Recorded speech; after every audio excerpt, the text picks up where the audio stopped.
Hey everybody, welcome back to Unlimited Commander. I'm Adam, and I'm joined as always by my lovely co-host Matt. Matt, how's it going? It's going good. I am pretty hyped for March of the Machine coming out here as of time of recording this coming weekend. Oh, There's yeah, a lot of pre-release. there's a lot of cool stuff. I am usually pretty like low key when it comes to going into a set because I like to keep my expectations middling so that we don't have too much of a problem in case it sucks. Sometimes that happens. Sometimes a set you think is going to be good, it just isn't, or you don't make it. So usually I come in pretty low, but I'm just like, there's a lot of cool multicolored commanders coming out. There's a lot of cool things. You know what? I'm even a little excited for the new Praetors. Because the biggest issue for me with Praetors is that they were asymmetrical, and then you got a boost, and you gave all your opponents a downside. And the new ones don't really do that. They give you a boost, and then when you're on the backside, they give a downside, but they don't do both at the same time. Yeah, it's going to be huge to see. People are going to be able to play with their favorite Praetors without being super oppressive to the rest of the table, and it's going to be a good time. And actually, it's funny. I'm looking forward, and spoiler alert, because I don't think we're actually ever going to get to that episode now that we've found this arc to be on and a new set so close. But you and I were reviewing All Will Be One, and we were planning on putting together an episode for Is It Good for Boxmander? And it was so underwhelming that we just couldn't get excited to do the episode. Like, spoiler alert, even further, no, it's not good for Boxmander. We come to the conclusion, and I'm saying it here first, I'm already taking this episode off of our future because it didn't have what it took to be a self-contained commander environment. And so that one was just one that we just couldn't bring ourselves to do. But this one has me so excited to go through and say, like, take a look at and see, is it good for Boxmander? Because with, like you said, all the multicolored commanders, all the monocolored commanders, all the staples that they keep printing and showing us, and the battles are going to be ridiculous. Like, I am fully excited for this set for so many reasons. We had a whole episode of, like, not spoilers, but like hype episode that I quite enjoyed. And so once this set comes out, I think we're going to have a really good time talking about it from all the different things that we quite enjoy around here. Going to be a good time. Yeah, absolutely.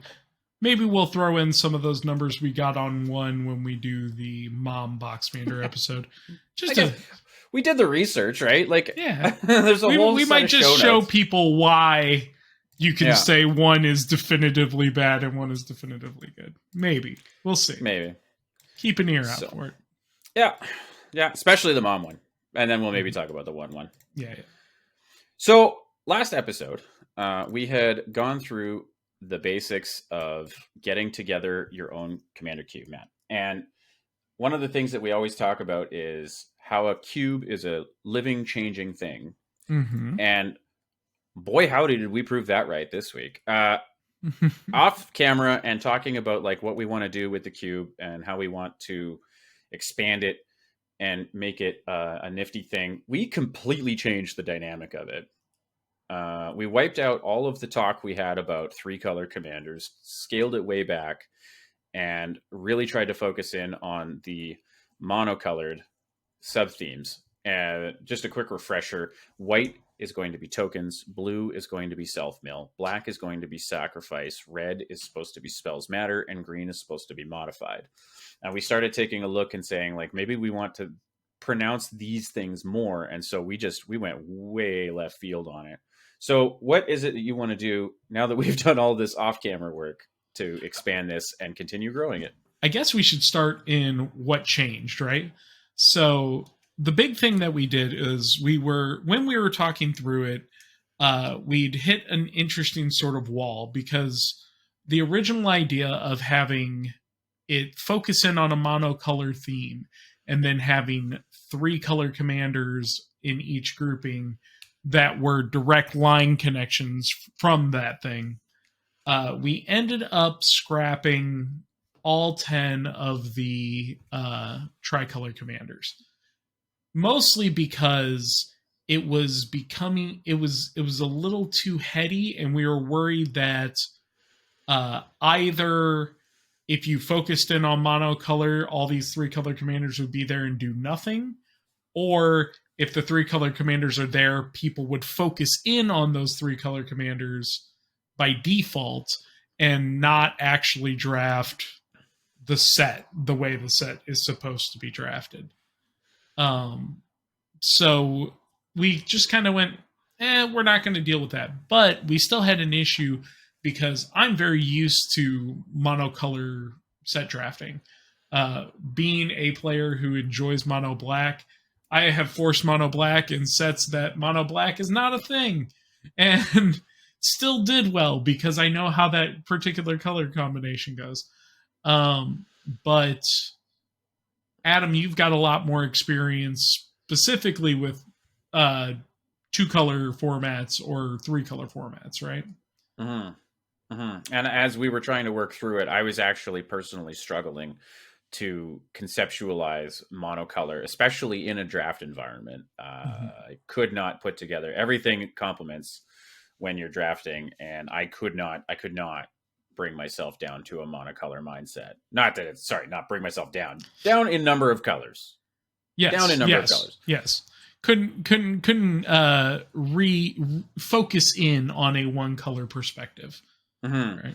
Like building a monocolored deck is even tough for me. We look through my architect, and what did we come up with? I have one mono black deck and one mono nothing deck. Like it's a colorless deck. Yeah, a colorless deck. Yeah. So I, even in my regular building, I don't build monocolor. I don't personally find it interesting. Like I understand where other people are coming from, where they say that it creates an interesting challenge because you don't get the benefit of having the strengths of other colors to supplement the weaknesses of an individual color, which is why most people build in like multiple colors, even in a regular draft environment. When you're looking through the up and coming mom set, you're going to look through and you're going to say, well, what does white do? Well, it does this thing, that thing, and that thing. And what are we supposed to do with that? Well, if you go with white blue, you can draft into the Knights theme, right? Like, so all these themes, even across a 10 color combo draft environment, they all supplement each other in one way or the other. And I tried actually drafting a mono black deck. I think it was in one. Can't remember. One of them. Anyway, I did a draft and I was like, oh, I think I can get away with doing mono black. And the deck was absolute garbage. It was trash because there was too many pieces of the things that it was trying to make you pay attention to in other combinations. Yep. And if you look into the history of Magic itself, there are sets that just nail it. If you got to play any Impersonal Drain was a mostly monocolor format. Like they did have multicolored cards. It wasn't that they didn't exist, but there were a lot of rewards with like the adventure mechanic and things like that. That it's like, yeah, I want to play mono red. I want to be in pure black. I want my Castle Lothwain to work or whatever. And if you look at Theros, even though it had multicolored cards, again, as you go through the block, there were the double colored gods. There was Xenagos as a planeswalker. So there are multicolored things in the set. The set played really well with the devotion mechanic into monocolor. So you could be like, yeah, I'm going to play mono black because Grey Merchant of Asphodel exists and it rocks. Even like Fanatic Emotigus in red or something like that would give you just enough edge to get there. So we decided to scope out a little bit, and we had our idea last time where we talked about backgrounds being used to fill in a supplementary color. But we were also trying to figure out like which backgrounds could be used. Do we want to use backgrounds that complement going into other colors so that people can like touch on things? One of the ones that Adam mentioned was Clancrafter. It's like sacrifice an artifact to give the +1/+1 counters or something. So it is a blue background that complements the green ability of modified. And so it's like that would be a way to make it so that people could phase into blue and still feel like they're kind of working within the thing. What we decided was thinking about that at this stage with the relatively small amount of cards we have so far is too much thinking. So the idea is that the backgrounds currently, as far as we're concerned, are Faceless One and Prismatic Piper, right? Yeah. So you can partner any monocolored commander with Prismatic Piper or with Faceless One, just so that you can meet your color requirements. And we're going to build a monocolored cube that has the ability to play two colors if you need to play two colors. So the encouragement is to try to be in that situation. And then when we get toward the end, if we decide to throw in those backgrounds that help complement the colors, kudos, right? Yeah. Because the thing that I was thinking about while doing so, and like one of the reasons why I couldn't reconcile it even in a draft environment, is that like the concept of splashing in any other draft you do that isn't like a commander draft, because we still care about color identity. You can just splash a color. You're like, oh, I picked up this one card or two cards that are really good in another color. I'm predominantly a black deck, but I have these two sweet blue cards. So you chuck in a couple islands and you shuffle in those two blue cards and you're still good to go. Right? You still have a cohesive deck, even though you're playing a predominantly black deck, but you just happen to play a little bit of blue. So what happens in this draft environment where like you're sitting right beside two other people who are drafting the color you started drafting in, and now you're just kind of like locked out of it for the rest, and you're still stuck with some good cards, but you can't do anything. So I think that this is going to be a good, at least for now, the way that we've imagined it now, I think is going to be good for us to like imagine it going forward, just so that we can keep that concept in mind. Because I think that was also part of my hesitation while we were talking about it, was I was scared of getting locked out. It's a draft. You never know what's getting open in packs. Like you open up your pack and its potential in a cube, not so much in like an actual draft, because they're core, like, what do you call that thing? I can't remember now. But like the stuff that comes in a regular booster pack is going to naturally have a good color spread. They've designed their printing process that way. But when you shuffle up your entire cube and then you just like make packs, it's possible that you just get a pack with no black in it. It's possible. Unlikely. Unlikely, but far more possible than if you were to crack a booster pack of All Will Be One and then you're like, weird, no black. Not a thing.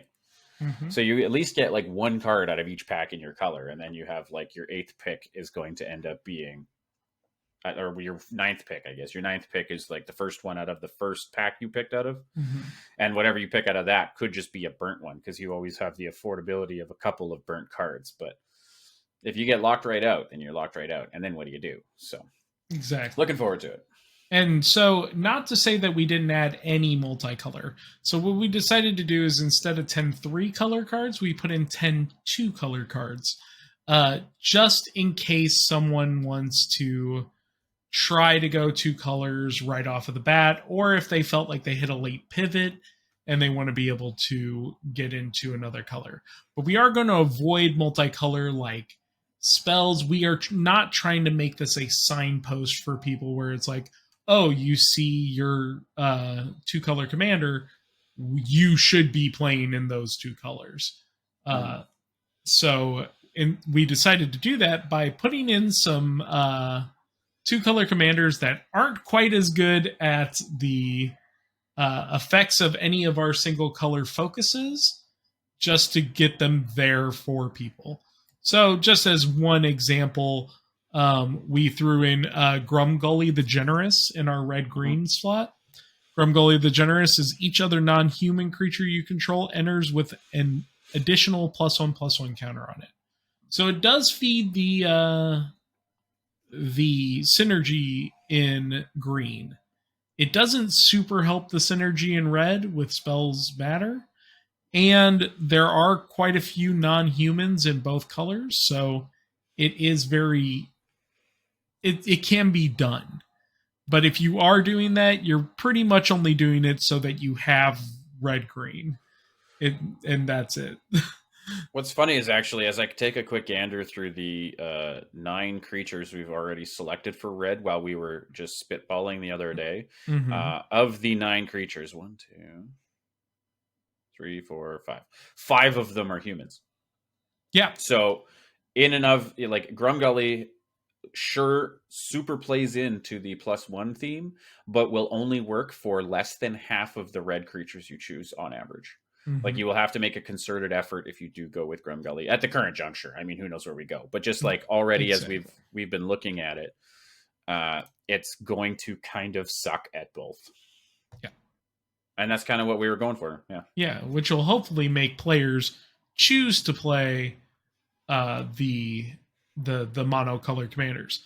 And on that set, 5 of those multicolor commanders are actually 2 single color commanders because we decided to put all 5 of the Deans from Strixhaven in the set.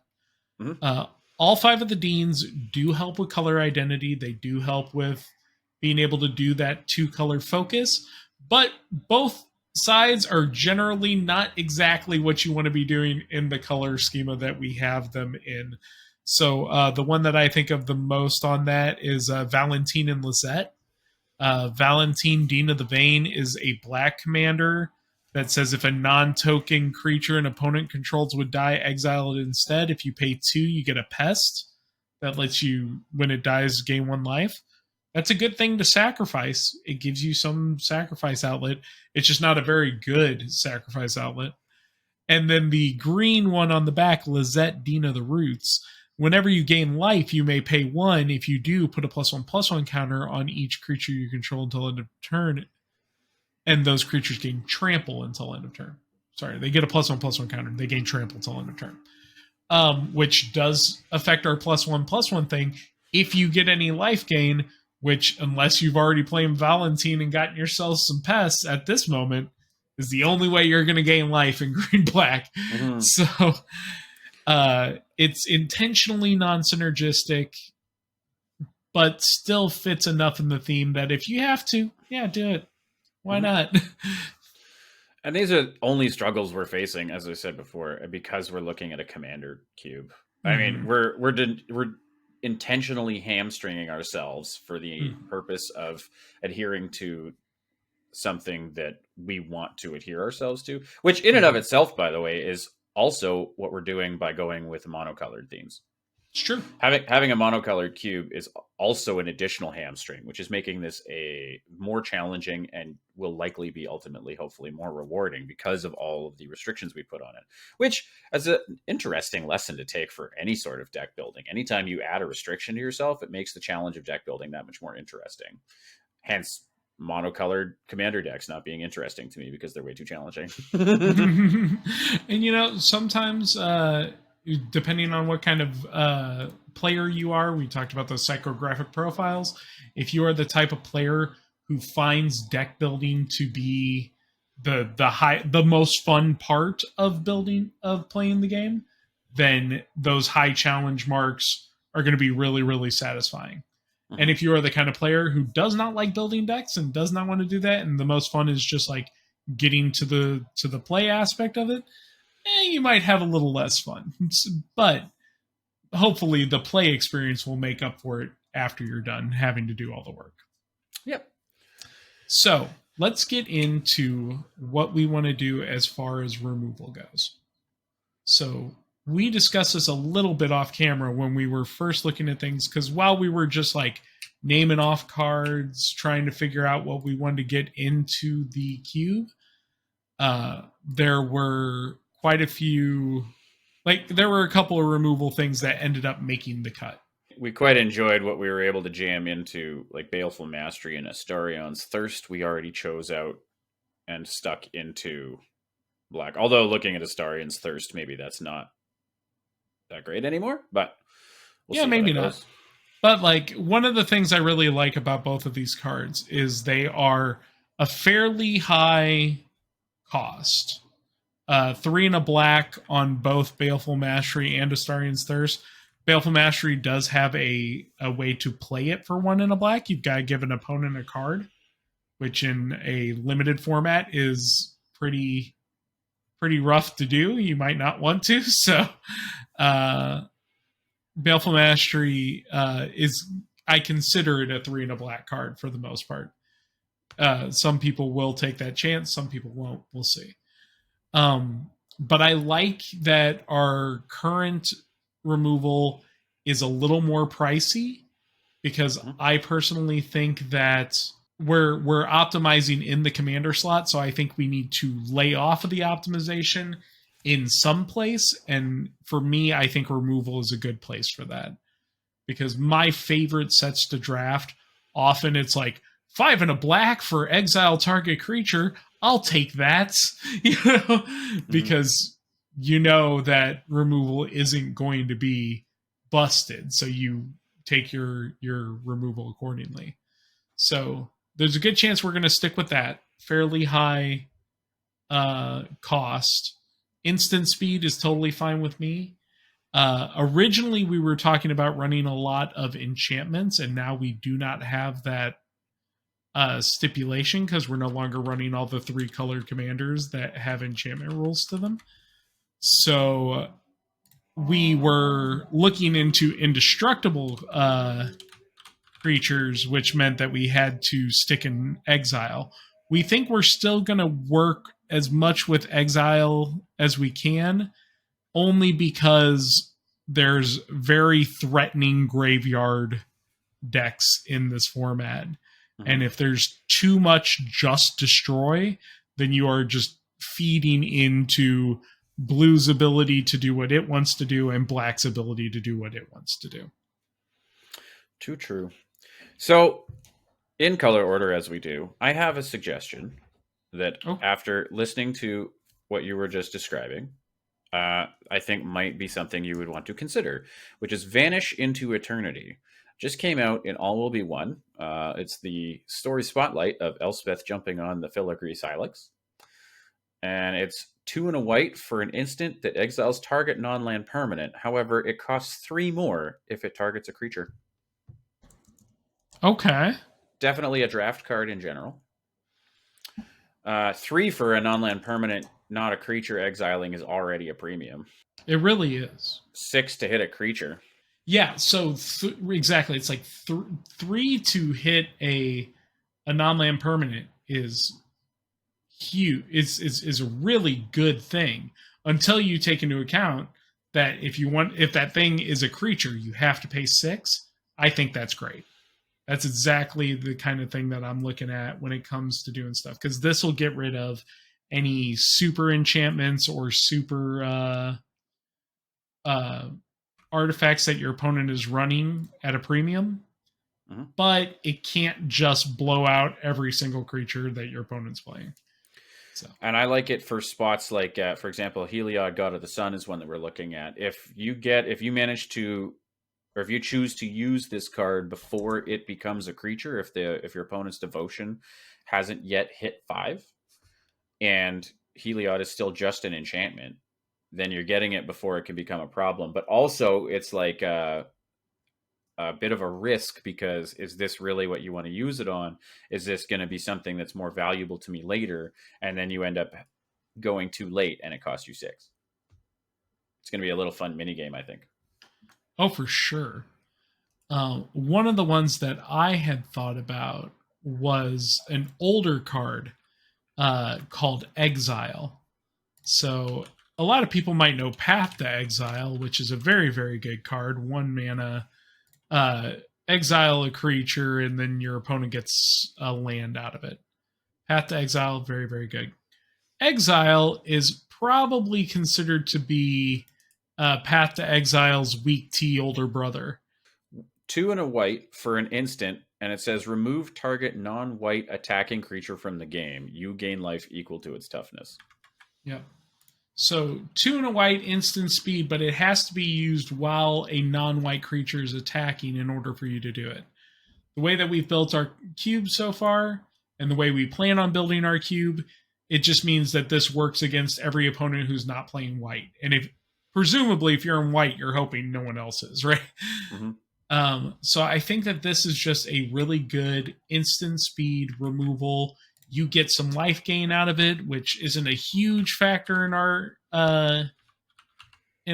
commander in our cube, so we don't need to worry about it being like, oh, and then this life gain triggered 4 other abilities. Teehee. Like, that's not going to happen. So just having that quick on the spot removal, but you have to hold it for an attacker, I like that card a lot.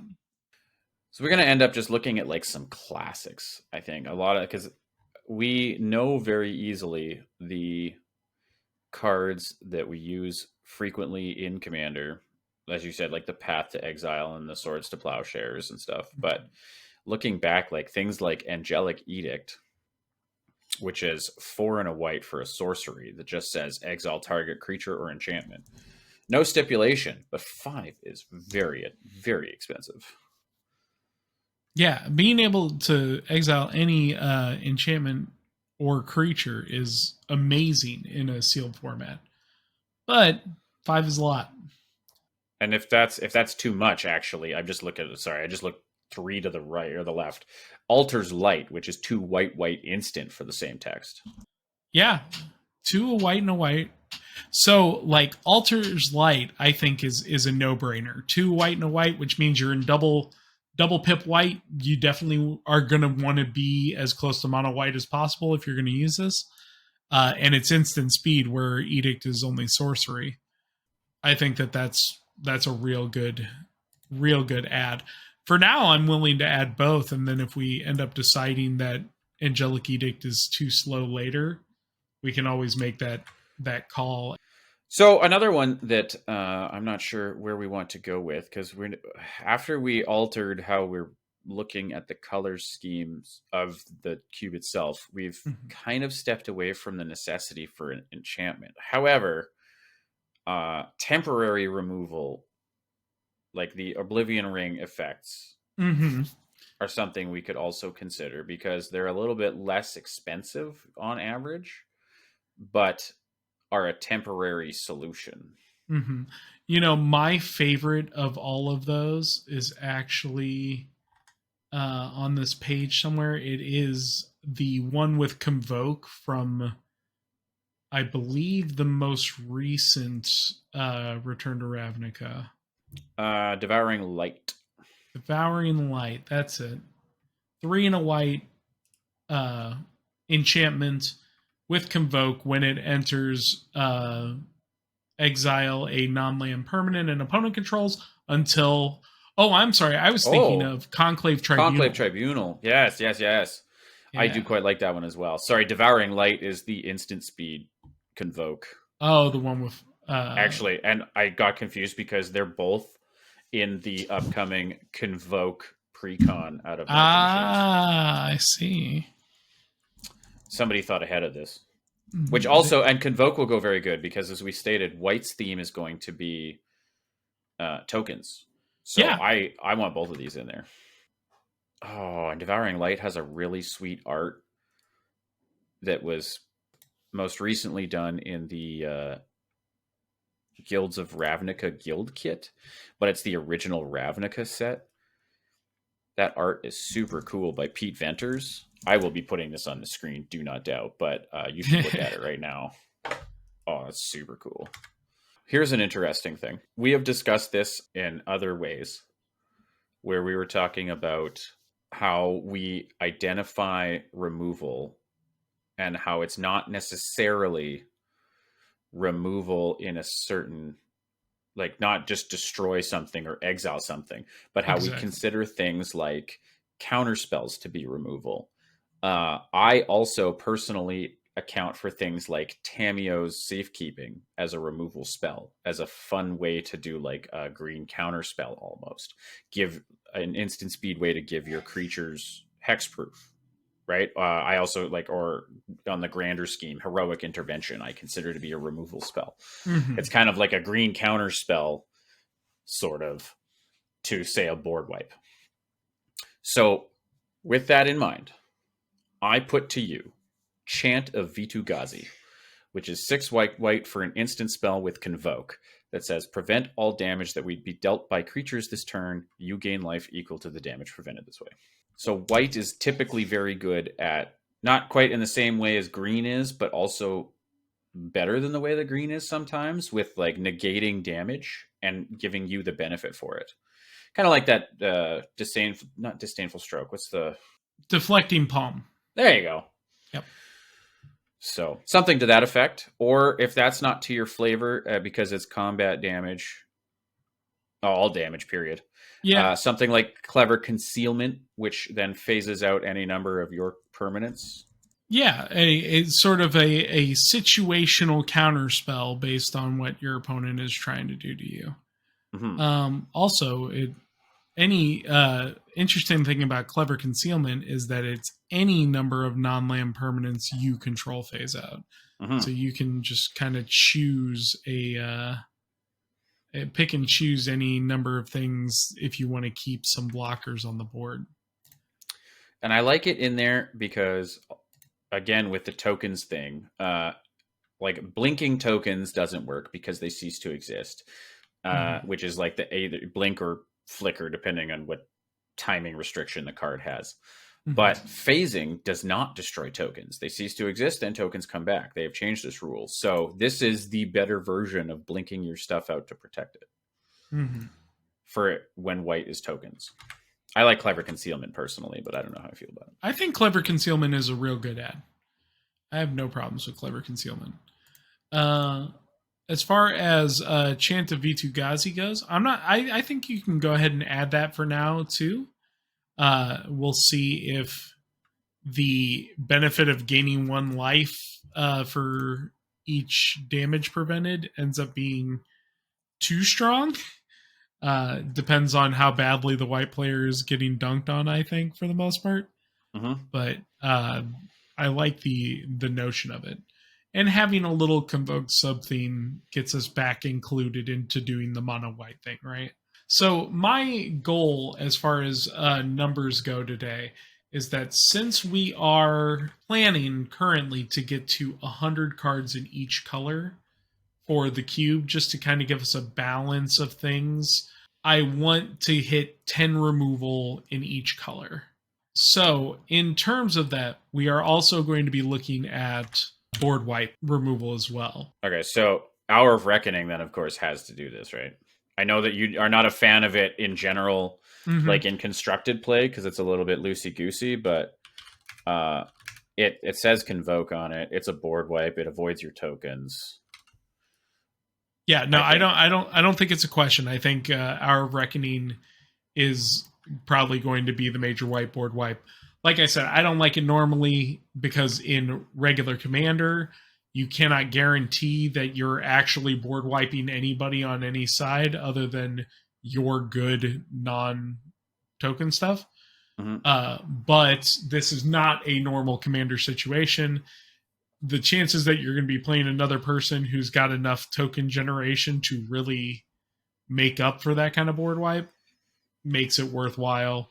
As long as we don't find out later that paying 7 is actually not too hard because of the Convoke, it should be good. I think that even if you do manage to get 7, like your life already kind of sucked, right? Like, yeah. And I say that rudely, but I don't mean it rudely. Like, yeah. If by the time you get to 7 mana and you have to hard cast it because you don't have enough, that's the get out of jail button you were going for. Yeah.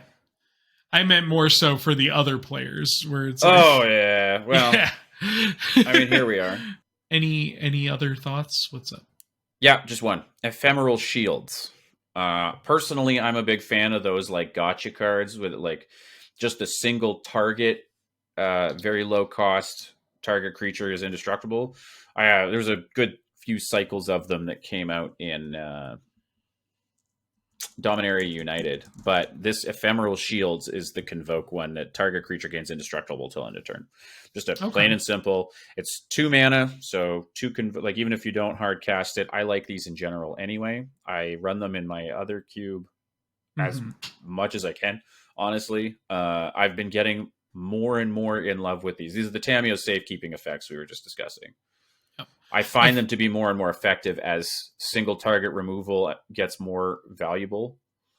So do these. Yeah.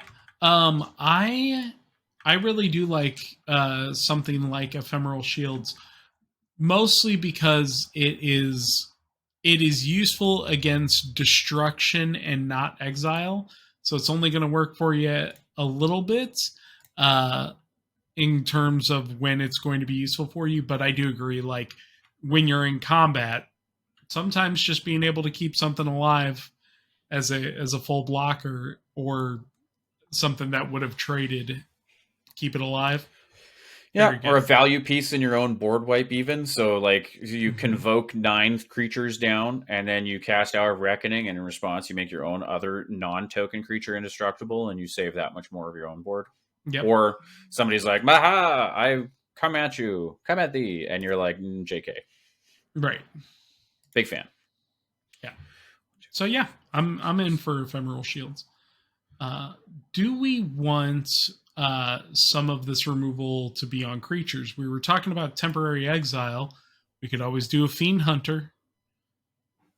I'm not opposed to Fiend Hunter. What else does Fiend Hunter? Because Fiend Hunter is the flippy one, isn't it? Fiend Hunter is 1 white and a white for a 1/3. When it enters the battlefield, you may exile another target creature. When Fiend Hunter leaves the battlefield, return the exiled card under the player's control. So it is an O-ring effect rather than a Banishing Light effect. Mm-hmm. But in this cube, it will probably be the same thing, because we'll probably stay away from blink effects in white. Yeah, I'm already putting it in, because it's a good one any which way. And the other thing that I'm thinking of too is that, like, whilst going with more enchantment style effects in white will be dandy, it's going to be harder for other colors to get out from under them. I mean, like, we're going to put Feed the Swarm in, and what's the other one? E2 Extinction or whatever. No, that's not even the other one. There's like 2 enchantment removal cards in black. Yeah. And we're going to have to run them both. Yeah, there's not a lot of things in black that can deal with a ton of enchantments. So you got to be mindful about how you do it. Now, of course, your opponents will be the black player will be playing Braids, and so sometimes getting rid of the enchantment is as easy as sacrificing your own, and then be like, you want to give me a card, or do you want to give me a card? Yeah. But I mean, if it's the Fiend Hunter, and I've got your I don't know what, let's just say Sheoldred Whispering one, right? If I've got your Sheoldred, I'd be like, you can have that card. Yeah, so you can have that card because I don't want you to have this card, right? Yeah, which is the whole gist of it, right? Yeah, but I agree. Like there we'll have to add some, what some people would say is some really good removal, because I would say Feed the Swarm is probably one of the better like black removal cards made in the last, like, I don't know, how long has it been? 4 years since Feed the Swarm came out? I think it was Zendikar Rising, so not even that long. Oh, okay, yeah. So like 2 years? Last 2 years, yeah, ish. Man, good card. And then since then, it's been printed 8 times. Hey, you could probably just go ahead and add that to the list. I know that we're going by color, but let's get that Feed the Swarm in there. So let's move on to the next color in our situation. The one that people are going to probably fight with me the most on, blue. Why are they going to fight with me on blue? Like we just talked about, removal doesn't just mean destroy or exile. A counterspell is a removal effect.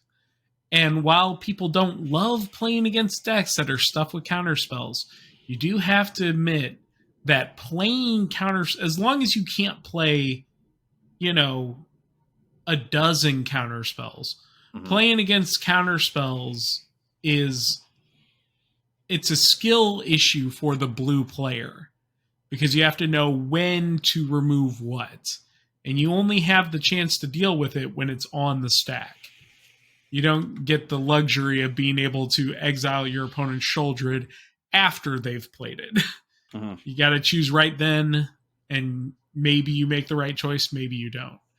I personally think that counterspells add a lot of good stuff to the game. I know that not everybody's with me. To you, I say, once the thing's built, try it out, and then tell me what you think. So, and you're right, most people don't like when it's jam-packed, but everybody looks across the table at the blue player when something bad's about to happen, and they're like, can you stop this? So, they're a necessary evil. It's just that people get frustrated, like you said, when you're playing against, 37 of them. Like, you're sitting across from a Talrand counter Right. spells deck where their whole thing is counter your stuff, get a Drake, counter your stuff, get a Drake. But the Right. nice part about a cube is that you can kind of like tinker with which ones Mm-hmm. you put in. Like I'm going to start off with Sinister Sabotage, which is one blue for counter target spell, surveil 1. I like that one. I think that Right? that's a no-brainer. And I'm going to add one that's slightly better than that people might not like as much, but I think is the right way to go. Archmage's Charm. It's triple blue for an instant. You can either counter target spell, target player draws 2 cards, or gain control of a non-land permanent with converted mana cost 1 or less. It seems like a lot, but we were talking about our blue showing a little bit of a dip when it comes to certain things, and I think that kind of pickup, that kind of modal effect, might be exactly what it needs. And 3 blue is a lot of blue to spend on a turn. So, what about what's the other one? Yeah, Mystic Confluence. 3 blue for an instant. Choose 3. You may choose one more than once. Counter target spell unless its controller pays 3. Return target creature card to its owner's hand or draw a card. I myself am a big fan of modal spells in a cube any which way. Also, it's not just counter outright, it's mana leak. And you could pay 5 mana to, I guess, use 2 of those and draw a card. Right? Like 5 is a terrible price to pay, but like if you get all 3, it's nice and expensive. Right. You know what? I'm convinced. I'm willing. I know that I'm like kind of cheese stands alone on this, and I don't run it a whole ton myself. But where I put it, it's pretty funny. Mystic Confluence, yeah. Mystic Confluence, like I don't have any problems with cards like Mystic Confluence. Like 5 mana, if you just used it as 5 mana, draw 3 cards, you're overpaying rate to draw 3 cards, which I think is perfect in this kind of format. Actually, draw 3 cards for the most part is 5 in blue. Hilariously, Harmonize was an oops. That's true. That is true. And then return 3 target creatures to its owner's hands. That would be a 5 mana card. And technically, it would be like a 4 mana card. 4 mana card with something, right. Like if you think about like what the unsummon is 1, so you do 2 unsummons and a boomerang, and that'd be 4. So this is still kind of overpaying. I guess if you were to go with 3, depending on what you're bouncing, you could end up paying 3 for it if it was 3 unsummons, not unsummons. What's the 1 mana one? Doesn't matter. Yeah, doesn't matter. And then 3 mana leaks would cost you 6. So, like you're in a very good rate on Mystic Confluence. I think Mystic Confluence is exactly where we're talking about in terms of like this is the primo removal for blue. What's the 6 mana one? It was like an M21 promo. It was like the side of the head opening with a Sublime Epiphany. Oh yeah, let's see if that's any good. I'm not saying that. Sublime Epiphany, I think with where we have blue, Sublime Epiphany would be good. So it's 4 and 2 blue. You may choose any number of the effects, but you can only choose each one once. Counter target spell, counter target activated or triggered ability, return non-land permanent to its owner's hand, create a token that's a copy of target creature you control, and target player draws a card. So it sounds like a lot for what you're paying. And it can be in constructed. In limited, usually at best, you're going to get to counter a spell, bounce something, create a token, and draw a card. I think that like you're going to look at 4. Either 4. Either you're going to stifle or you're going to counter. Yeah. You're probably going to find something to bounce. Like I think that most times this is going to get you 4 things. Maybe 3 if it sucks. Maybe you have nothing to create a token of. You're always going to find something to bounce though. And then you're going to draw the card. Why would you not? Yeah. But you're never going to get 5. If you get 5, that's Magical Christmas Land, even in a regular game. Absolutely. And I also think that if you do get 4, Like, I think most of the time you're actually going to get 3, because I think if you do get 4, you have painted a huge target on your head in a way that blue can't really deal with in a 4-player game. So, or not in sealed anyway. In constructed maybe, but not in sealed. So I think that most of the time you'll probably only run this to either counter a spell, bounce something, and draw a card, or something like that, in order to make it less good for you. Yeah, like I think I run it somewhere because it's an instant, so I think I put it in my Calamax deck actually. But yeah, like it's not a great card. It's perfectly fine for. I think it's great here, honestly. I think it's going to do well because it's well overcosted, but like you get benefits that you would appreciate in limited, but it's still really expensive. I wouldn't want to go with too many more like this, though. No, I think that's it for our modals, especially in like, terms to counterbalance this. I would suggest just good old fashioned counterspell. Yeah, I mean, I don't even know if I'd run regular counterspell. I'd rather run cancel than do, or negate, than run another just pure counter target spell. I would suggest cancel personally. I see where you're coming from. Yeah, going with cancel at least as like, because negate, as good as it is at 2 mana, is still like just that's what negate is, just a non-creature. Yeah, negate's a non-creature, right? So in terms of full removal, we could say that regular cancel will be our last like counter. But there is removal in the form of bounce. We can still bounce, we can still blink. So like, I don't know how far into the normal ones you want to go. There's like unsummon. Something like unsummon, which is 1 blue to return target creature only. Boomerang is one that people tend to shy away from because it's double blue, but it's return target permanent to its owner's hand. Okay. And then those are the 2 main ones that I can remember. I like both of those. I think they're both fine in doing what they do. And then as another form of things that blue can do, we could do Resculpt. So Resculpt is from Strixhaven, 1 in a blue. Instant, exile target artifact or creature. Its controller gets a 4/4 blue and red elemental creature token. Yeah. So exile their problem to give them a 4/4, which in sealed could kill you. I actually forgot about Resculpt. I keep forgetting what the other ones, because I think Raven Form is still. Oh no, it's exile artifact or creature, same rating, but that gets a bird. But that's 3 mana and a 4 tel cost.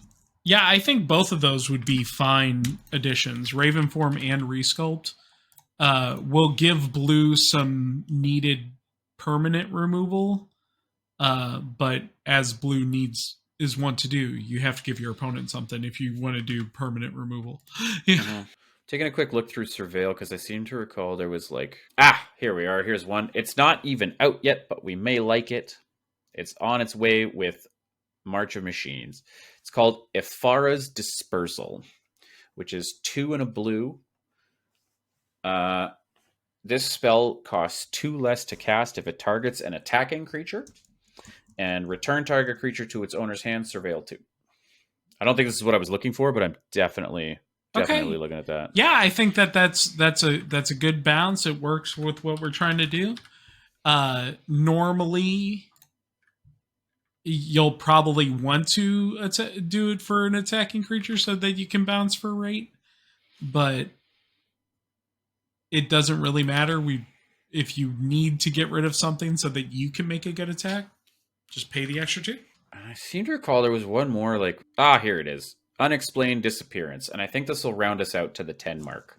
Unexplained Disappearance is just simply 1 in a blue, return target creature to its owner's hand, Surveil 1. Okay. Yeah. We'll throw that in. We'll see how things go. That puts us, it looks like roughly at 10. So that's exactly where we want to be. So, looking at black, I mean, you already said it. So you said one was good in one. So I'm going to go with the 2 colored pips and 1 colorless for just generic murder.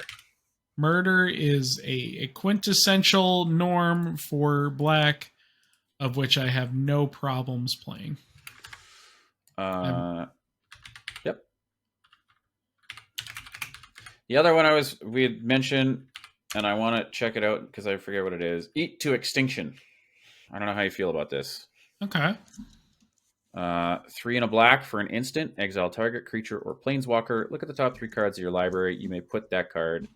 Look at the top card, not number, just one, and you may put that in your graveyard. Okay. So gives us a little graveyard or a little bit of surveil, and exiles a creature or planeswalker. I have no beef with that too. I think Eat to Extinction is a great balance on things. One of the ones I think we should look at is while we do not want to put in too many edict effects, we should put in a edict effect or 2 just to put us into the right place so that whoever's drafting can draft it. Okay. And I think that edict falls into removal just being the way it is. So the ones that I'm thinking of, one would be Tyrant's Choice. I believe I've looked this up before. Oh, the Will of the Council one. You've talked about this one at length and enjoying it. So this is one of my favorite cards. 1 and a black for a sorcery that says Will of the Council. Starting with you, each player votes for death or torture. If death gets more votes, each opponent sacrifices a creature. If torture gets more votes, or the vote is tied, each opponent loses 4 life. I don't need to discuss the merits of this card beyond the fact that you like it, and so we're putting it in. Yeah. Just because I know that it's one of the cards that you like quite a bit, and that is enough for me to want to jam it in. We can talk about how it's good, but I think we've already done it in a previous episode. Yeah, definitely have talked about it. And it's a good card. It's above rate for what we're trying to do right now. With the added potential downside of maybe your opponents don't vote the way you want them to vote. Yeah. I think another good space in here. Sorry, I'm not to cut you off. I just had a thought that I was going to lose right away. The Edict creatures, like your flesh bags.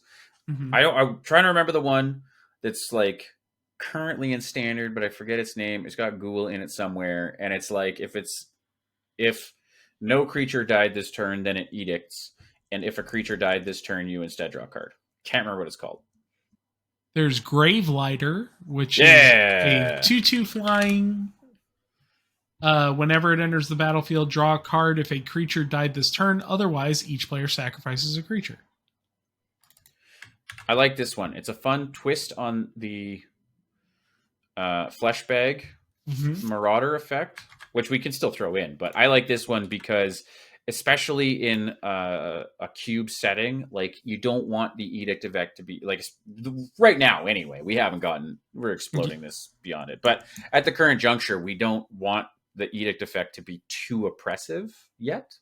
Mm-hmm. And I think that this is good because if a critter already died, like you can't just like chain into this.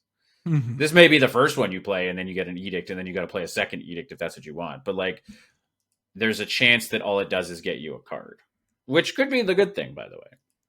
Yeah, I think it's flexible. I like it. I think it's totally worth going with. And one of the things that we have in here that is somewhat removal is we have Erebos Bleak-Hearted still in the list. I'm not. Erebos Bleak-Hearted, 3 and a black for indestructible. 5/6 that isn't a creature unless you have 5 devotion to black. And whenever another creature you control dies, you may pay 2 life if you do draw a card. And you can pay 1 and a black and sacrifice another creature. For target creature gets -2/-1 until end of turn. I'm not suggesting we pull any of the gods, actually. I think that the more that as we start expanding, we should look at each of them.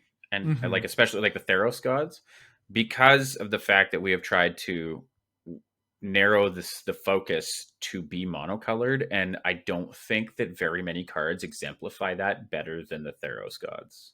I think that that's completely fair. I also think this is just a very fair and balanced card that you have to give up a creature to make it happen, but Sure. Right. if you get and like there- if you want to get enough, like if you got a bigger creature, you got to get rid of 2 or 3 and pay 6 mana for it. Like I think it's fair, but just in general, that's where I'm going to go with this.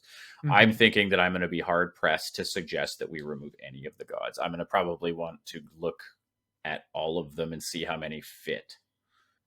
You heard it here first. Maybe these 2 color ones that we've been considering, we look at some of the 2 color gods. Yeah, potentially.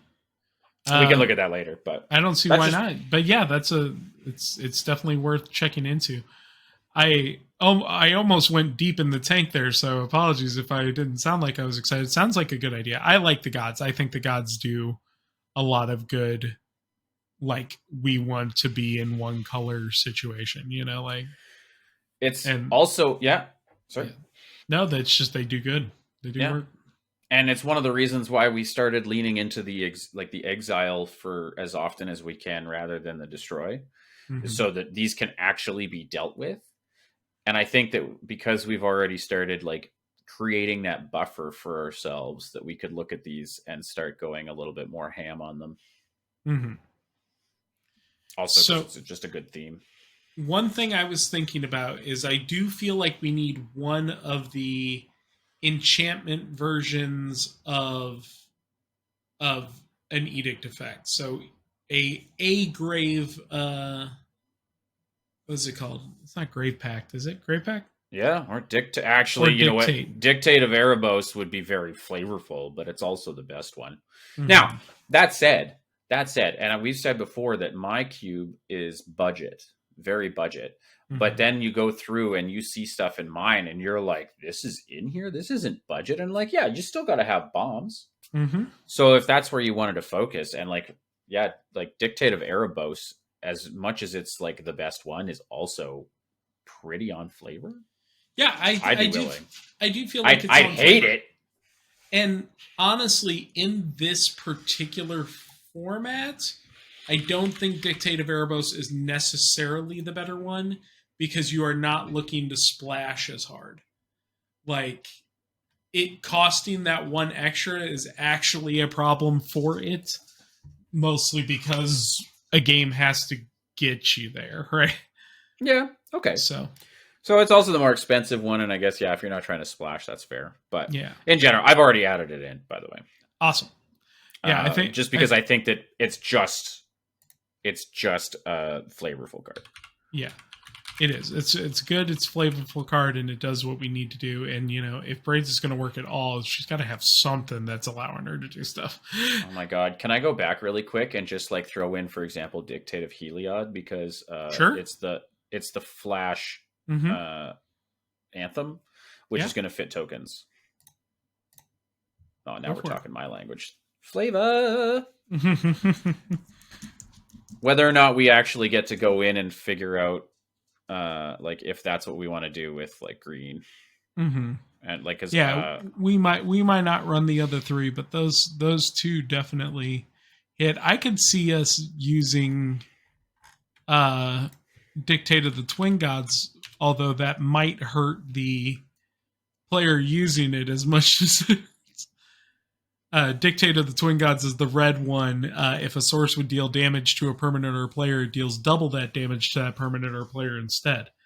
Which, if you're playing the Spells Matter deck, means that all your little increment damage does even more increment damage. It also means that all your opponent's creatures deal twice as much damage as they would have. So we're gonna have to walk the line, but like, I'm down with it. I'd be down with it just for the fun and the flavor of it. We'll probably leave out Dictate of Karametra and Dictate of Kruphix, though, because those 2 are literally just not, they don't fall in flavor with what we're doing. Mm-hmm.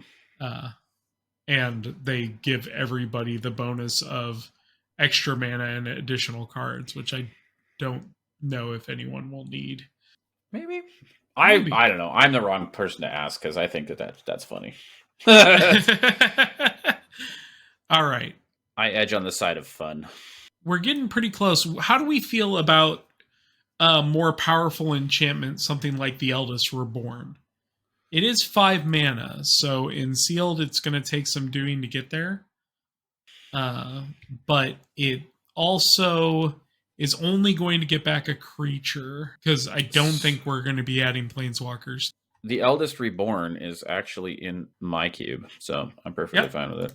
I think Eldest Reborn is just a good, like, it's a one-time edict effect at 5 mana, but you do get to disrupt your opponent's hand a little bit, and it gives you a chance to get one reanimation effect, which we have been severely lacking on so far. Is I know that, and I agree. I personally consider what I'm not even the one that came up with it, but I call them getter backers because of Commander Cookout.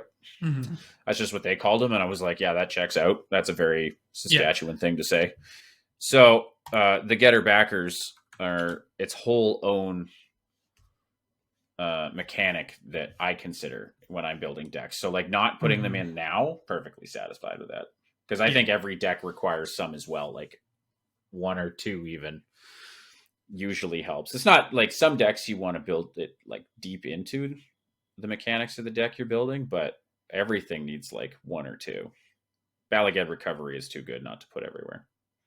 Yeah, absolutely. So that puts us at 9, pseudo 10 with Erebos. If we count Erebos. Do we want to do one more just to make sure?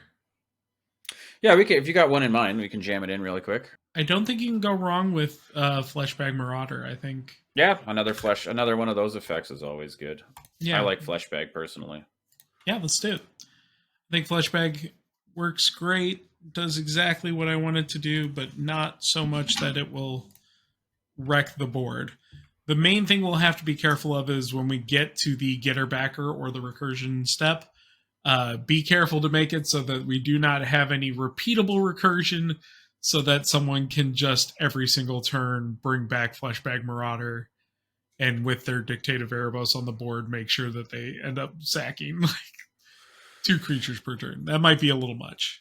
Yeah, we will keep an eye on that. I don't think that like repeatable is good in a cube in any case. Like you don't want to create any infinite loops anyway. Yeah. Right? If you wanted to do that, you would just go play. Even a slow infinite loop is an infinite loop, and it gets wild.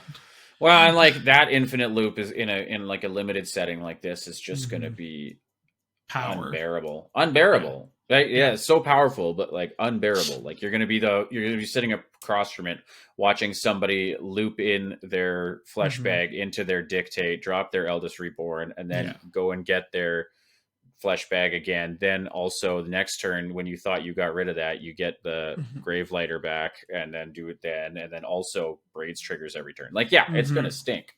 Yep. Don't worry, folks. Though I do promise we will not be adding. What's her name? The Kaldheim God, Turgid. Turgid. Yeah, we won't be adding Turgid to the list. I promise. Are you sure? I know. I'm a sucker for things, but we will leave Turgid off the list, I promise, just because we do not want to have that conversation later. First time we draft this. So the black player won, and it wasn't close. Wasn't even close. Sorry. I'm trying.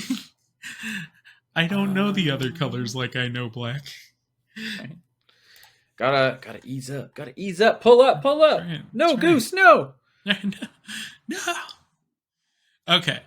I think that puts us at a solid 10, and that puts us right exactly where we want to be for the end of this episode. Yeah, sounds to be about right. I think that's a good start. I don't know. Again, we don't know what we're going to do. We'll find out next week. So we're going to figure out what we want to do, and either we're going to flesh out the rest off camera and then come back with a fresh, new, exciting topic. Both are valid because, I mean, this is a journey we're sharing together, even though it's us dumping our brains out onto this website for all of you to watch. But nonetheless, I think that that's about all we've got. You got any right takes this week? Not off the top of my head. Okay. I think I'm okay with it. We'll come back to them when we feel like. Yeah, absolutely. Okay, gang. Well, thank you so much for hanging out. I hope that you learned a couple things. If you have any questions, make sure to jump down in the comments and ask them. And if you have any suggestions for any cards that you think would work in this, please hit us with them. I mean, this is, again, a shared journey that we're all taking together, and we just happen to be the ones in front of the camera, but it's really something for everybody. Because once we're done this, 2 is not enough to cube with. I've tried. So check us out next week when we keep putting out cards. And thanks very much for hanging out, and we'll catch you next week. Have a great time. Bye. If you liked what we had to say, consider supporting us on Patreon. Your support goes directly to growing and improving the show. You can also like, follow, and subscribe on YouTube or your favorite podcast app. Make sure to comment or leave a review. The cast can also be found on Twitter at UnlimitedCommander. You can find Matt's Twitch, Twitter, and other YouTube projects at knowledgepoolmtg.com. And Adam can be found on Twitch and Twitter at Adamus_Prime86. Our theme song is Polaroid by Harris Heller, licensed by Creative Commons.